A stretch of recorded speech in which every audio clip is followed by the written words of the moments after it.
في تاريخ يومنا هذا السبت الموافق 17/10/2020.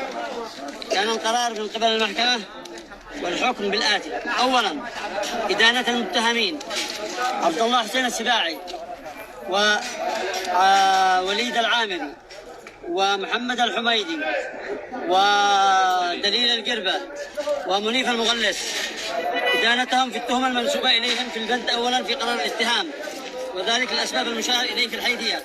ثانيا، إدانة عبد الله إسماعيل عون القدسي التهمة المنسوبة إليه في قرار الاتهام، ذلك الأسباب المشار إليها في الحيثيات.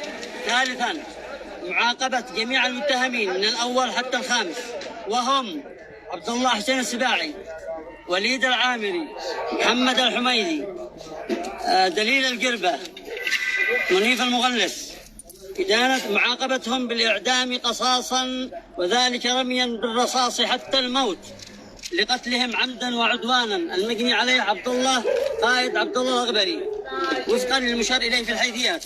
رابعا، معاقبة عبد الله إسماعيل محمد عون القدسي لمدة 2 تبدأ من تاريخ القبض عليه، بالحبس لمدة 2 تبدأ من تاريخ القبض عليه، وذلك الأسباب المشار إليها في الحيثيات. خامسا، مصادرة المضبوطات المشار إليها في قرار الاتهام، وذلك للأسباب المشار إليها في الحيثيات. سادسا، إلزام المتهمين من الأول وحتى الخامس بدفع أغرام ومخاسير التقاضي لأولياء دم المجني عليه عبد الله قائد الأغبري، وذلك مبلغ وقدره 400,000 ريال، ذلك ما حكمت به المحكمة. وعاشت العدالة.